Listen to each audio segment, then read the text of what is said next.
हम लोगों के पास एक समस्या थी, जो समस्या शिक्षा को लेके थी, जिससे बच्चों को वंचित किया जा रहा था। हम नहीं सुना राजा साहब,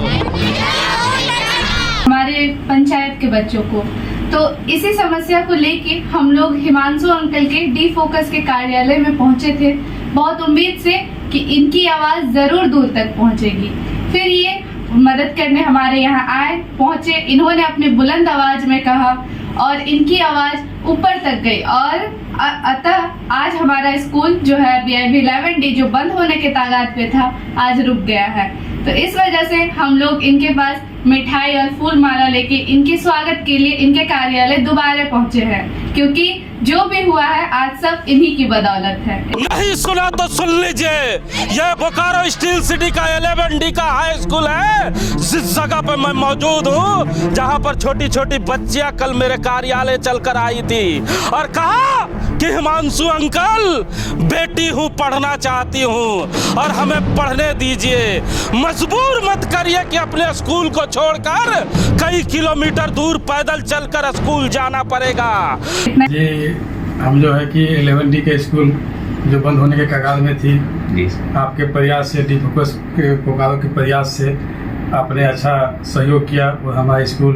बंद होने के कगार से आज बच गया, बच्चों का भविष्य बच गया, हमारे पंचायत के बच्चियों का भविष्य बच गया। वहाँ से रजिस्ट्रेशन बंद हो गई थी, तो वहाँ से रजिस्ट्रेशन पुनः चालू हो गई है। तो इसी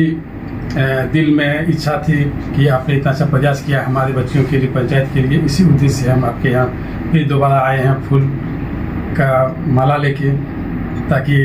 हमारे बच्चियों का आपका आशीर्वाद बना रहे और हमारे पंचायत का आशीर्वाद लोगों को बना रहे, यही उद्देश्य है। देखिए, कुछ दिन पहले हमारे कार्यालय में मदन भैया चलकर आए थे, जो वार्ड सदस्य भी है, उनके साथ एक छोटी सी बच्ची आई थी जिसका नाम विनीता है, और इसके साथ कई लड़कियां इस जगह पे आई थी और मुझसे कह रही थी कि हिमांशु अंकल, आप हमारा मदद करें। मैं सोच रहा था कि आखिर क्या मदद करूं और क्या समस्या ये लोग लेके आए हैं। उन लोगों ने बताया कि हिमांशु अंकल, मैं पढ़ना चाहती हूँ और लेकिन हमारे स्कूल, हमारे जो जिस जगह पे अभी चल रहा है वहां से ट्रांसफर हो रहा है। काफी जटिल मुद्दा था। हम लोगों ने इन्हें सलाह भी दिया कि यहाँ के स्थानीय जनप्रतिनिधि और बड़े अधिकारियों से आप जाके मिले, लेकिन इन लोगों ने कहा कि नहीं, आप एक बार चले और अपनी बुलंद आवाज में एक आवाज लगाए, हमें विश्वास है कि वो बंद दरवाजा जरूर खुलेगा। लेकिन हम लोगों ने एक कार्यक्रम चलाया था कि राजा साहब सुनिए ना, राजा साहब। राजा साहब तो नहीं सुने, लेकिन राजा साहब के जो मंत्री थे और जिनके द्वारा ये काम होना था, शायद वो लोग सुन लिए और इनका काम बन गया। ईश्वर से हम दुआएं करते हैं कि ये बच्चियां उस स्कूल में खूब मन लगा के पढ़े और उस स्कूल से बच्चे पढ़ के आगे भी निकले। लेकिन हमारे लिए भी खुशी का पल है कि किसी समस्या का निदान के लिए हम लोग अपने चैनल के माध्यम से उस जगह पे पहुंचे और वो समस्या अगर निदान हो जाता है तो हम लोग के लिए बेहद खुशी का पल है, क्योंकि इतिहास में पहली बार समस्या पूरा होने के बाद कोई शख्स चलकर हमें माला पहनाने आया है। नहीं तो हम जिसका उत्थान करने के लिए आगे बढ़ते हैं, उसके बाद वो लोग हमें भूल जाया करते हैं। पहली बार कोई याद कर रहा है हमें और हमारे कार्यालय आया है, इसके लिए हम उन्हें तहे दिल से धन्यवाद देते हैं। जटिल समस्या को लेकर हम लोगों ने बोकारो इस्पात संयंत्र के शिक्षा विभाग से अपील की थी,